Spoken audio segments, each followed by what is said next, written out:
So if you just bought a new house that has an existing Vivint system in it, you probably have a few questions about it. You probably want to know, how do I get a PIN code? Is the equipment mine to keep?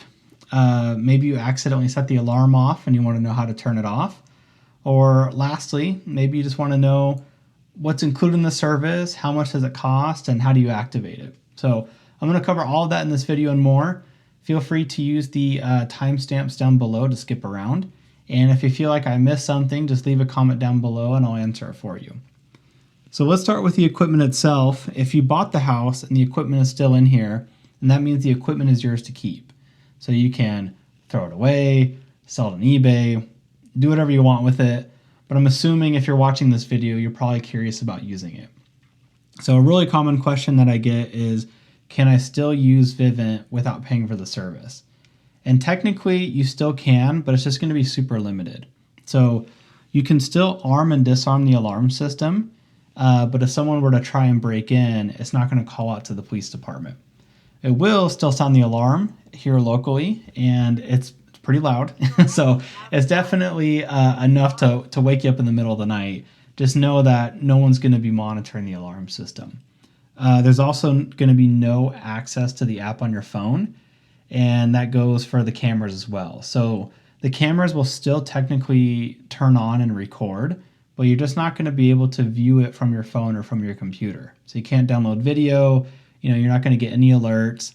You can still view it here locally by clicking on the camera tab down here, and then you can see in real time what the cameras are seeing on the panel, as well as any previously recorded clips. And those are all recorded based on motion detected.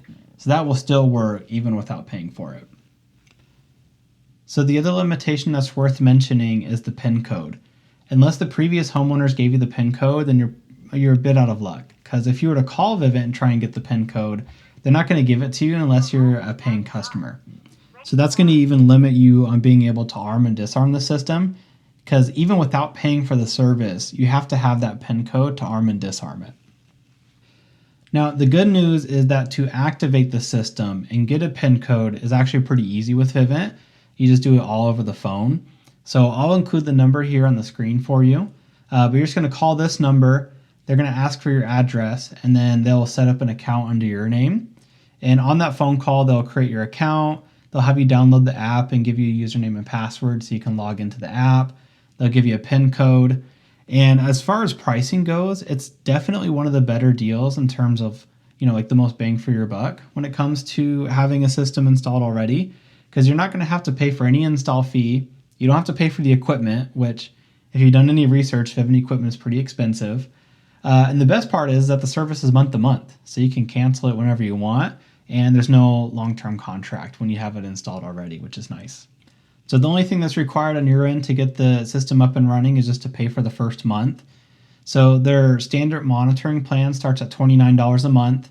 That's going to cover monitoring to police, fire, medical, as well as give you access to the app on your phone, create your account, get your PIN code, all of that. And it goes up to around $49 a month if you have cameras installed as well, and you want to have access to the cameras too.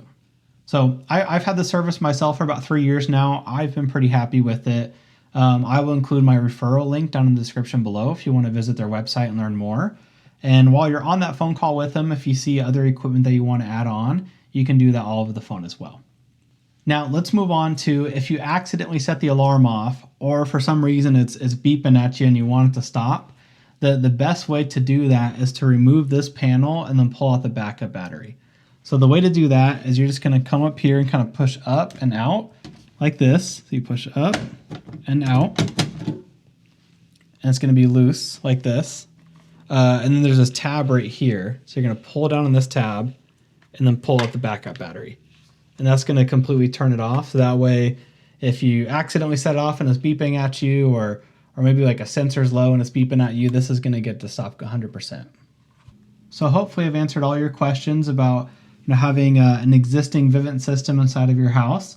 If you still have questions, feel free to leave a comment down below. I'll also put a link to my subreddit down in the description. Myself and other people answer questions on there. And here pretty soon I will have a full review on Vivint, so if you want to check that as well, I'll have a link down below as well. So All links, phone numbers, all of that's going to be in the description, so feel free to reference that if you have any other questions.